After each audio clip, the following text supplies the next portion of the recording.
Hello friends, स्वागत है आप सभी का आपके अपने YouTube channel book hive educator पर। तो आज हम लोग 30 जुलाई के करंट अफेयर के बारे में डिस्कशन करने वाले हैं। तो चलिए फिर इसे शुरू करते हैं। तो जो पहला प्रश्न है कि निम्न में से किस कार निर्माता कंपनी को वित्त वर्ष 2020-21 की पहली तिमाही में कंपनी को 250 करोड़ रुपए का घाटा हुआ है। तो जो इसका सही उत्तर है वो है मारुति सुजुकी। तो जैसे कि अभी वैसे भी जो ऑटोमोबाइल सेक्टर है हमारे इंडिया के अंदर में, तो इसकी थोड़ी हालत जो है सो काफ़ी ख़राब है। ऑटोमोबाइल सेक्टर में काम करने वालों काफ़ी लोगों को अपनी जॉब भी गंवानी पड़ी थी, और मारुति सुजुकी ने इसको थोड़ा सा ऊपर उठाने के लिए काफ़ी सारे बैंक्स थे जिनके साथ समझौता भी किया था। ठीक है। तो अगर इसके एक्सप्लेनेशन की बात की जाए तो भारत की कार निर्माता कंपनी मारुति सुजुकी को वित्त वर्ष 2020-21 की पहली तिमाही में कंपनी को 250 करोड़ रुपए का घाटा हुआ है, जबकि पहली बार तिमाही में कंपनी की आय 4107 करोड़ रुपए रही है। एक तो लॉकडाउन होने की भी वजह आप इसके घाटे को मतलब कि कह सकते हो कि लॉकडाउन के कारण भी ऐसा हुआ होगा। तो चलते हैं दूसरे प्रश्न पर। तो दूसरा प्रश्न है कि फ्लिपकार्ट ने किस नाम से ग्राहकों तक 90 मिनट में आपका सामान पहुंचाने के लिए नई सर्विस लॉन्च की है। तो जो इसका सही उत्तर है वो है फ्लिपकार्ट क्विक। ठीक है। तो फ्लिपकार्ट ने फ्लिपकार्ट क्विक नाम से ग्राहकों तक 90 मिनट में सामान पहुंचाने के लिए नई सर्विस लॉन्च की है। इस सर्विस में आप 2 घंटे का स्लॉट अपनी सुविधा अनुसार बुक कर सकते हैं। कस्टमर इस सर्विस के तहत दिन भर में कभी भी ऑर्डर प्लेस कर सकते हैं। तो खास बात यह है कि जो सामान है आप तक वो सिर्फ 90 मिनट में पहुंचाया जाएगा। बाकी आप इस सर्विस का नाम याद रखेंगे कि फ्लिपकार्ट क्विक है इस सर्विस का नाम। तो चलते हैं तीसरे प्रश्न पर। तो अगला प्रश्न है कि घरेलू क्रिकेट के किस दिग्गज ऑलराउंडर खिलाड़ी ने 40 साल की उम्र में क्रिकेट से संन्यास लेने की घोषणा कर दी है। तो इसका सही उत्तर है रजत भाटिया। तो घरेलू क्रिकेट के दिग्गज ऑलराउंडर खिलाड़ी रजत भाटिया ने 40 साल की उम्र में क्रिकेट से संन्यास की घोषणा कर दी है। वे अब बायो मैकेनिक्स में अपना करियर बनाएंगे। रजत भाटिया ने उत्तराखंड के लिए 2018-19 में आखिरी बार रणजी ट्रॉफी में हिस्सा लिया था। तो चलते हैं अगले प्रश्न पर। तो जो अगला प्रश्न है कि उड़िया एक्ट्रेस दीपा साहू का हाल ही में कितने वर्ष की उम्र में निधन हो गया। तो इसका सही उत्तर है 35 वर्ष। तो उड़िया एक्ट्रेस दीपा साहू का हाल ही में 35 वर्ष की उम्र में निधन हो गया। पिछले काफी समय से कैंसर जैसी भयंकर बीमारी से जूझने के कारण उनका ये निधन हुआ। उन्होंने कई फिल्मों और टीवी सीरियल्स में भी शानदार एक्टिंग की है। तो अगला जो पांचवा प्रश्न है वो है कि भारतीय मूल के प्रीतम सिंह सिंगापुर की संसद में कौन से प्रतिपक्ष नेता बन गए हैं। तो इसका आंसर होगा पहले। ठीक है, कि अपोजिशन के फर्स्ट लीडर बने हैं। तो भारतीय मूल के प्रीतम सिंह सिंगापुर की संसद में पहले प्रतिपक्ष नेता बन गए हैं। प्रीतम सिंह की वर्कर्स पार्टी ने 10 जुलाई को हुए आम चुनाव में 10 सीटें जीती थी और सिंगापुर की संसद में सबसे बड़ी विपक्षी पार्टी बनी थी।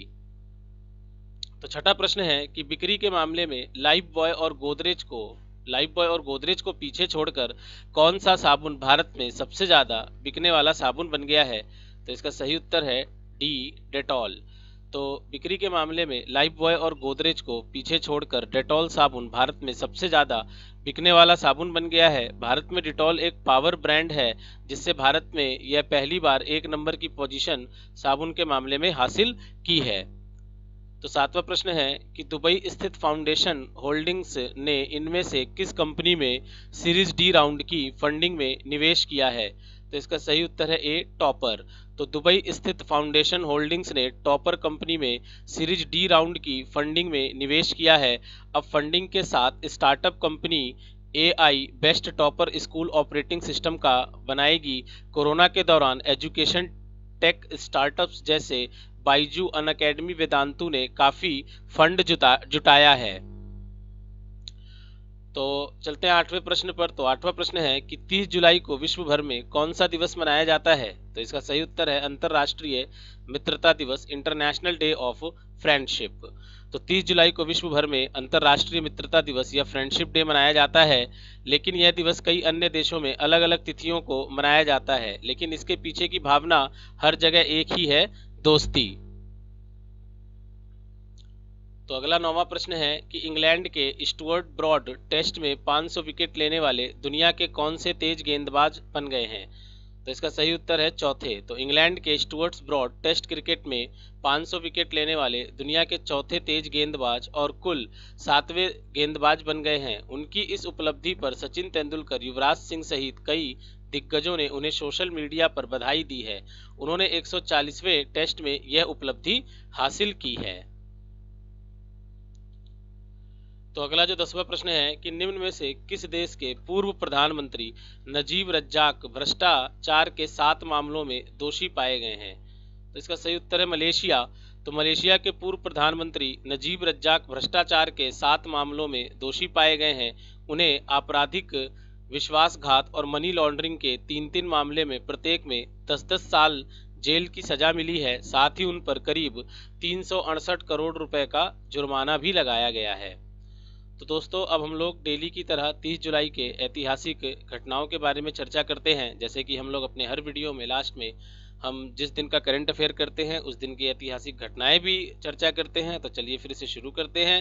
तो 1836 अमेरिका के हवाई में अंग्रेजी भाषा का पहला अखबार प्रकाशित हुआ। हवाई जो है एक द्वीप है अमेरिका के अंदर।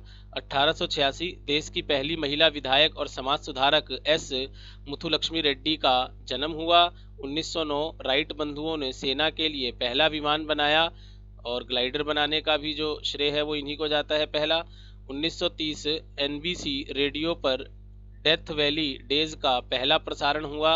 1942 जर्मनी की सेना ने बेलारूस के मिन्स्क में 25,000 यहूदियों की हत्या की। 1957 export risk insurance corporation of India limited की स्थापना हुई। चलते हैं अगले बिंदुओं पर। तो 1966 इंग्लैंड ने फुटबॉल का विश्व कप पहली बार जीता। 1980 वानुआतु देश को स्वतंत्रता मिली। 2002 कनाडा ने अलकायदा सहित 7 समूहों को आतंकवादी संगठन घोषित किया। 2007 चीनी वैज्ञानिकों ने झेंगझाऊ में लगभग 50 लाख पुरानी चट्टानों की खोज की। 2012 उत्तरी ग्रिड में खराबी के चलते दिल्ली सहित 7 राज्यों में बिजली गुल और 36 करोड़ लोग प्रभावित हुए। तो दोस्तों, ये हमारे 30 जुलाई के करंट अफेयर और ऐतिहासिक बिंदु थे। तो आप लोग हमारे इस वीडियो को शेयर जरूर करें, लाइक करें और हमारे चैनल को सब्सक्राइब कर दें। तो मिलते हैं अगले करंट अफेयर के साथ। तब तक अपना ख्याल रखें। धन्यवाद।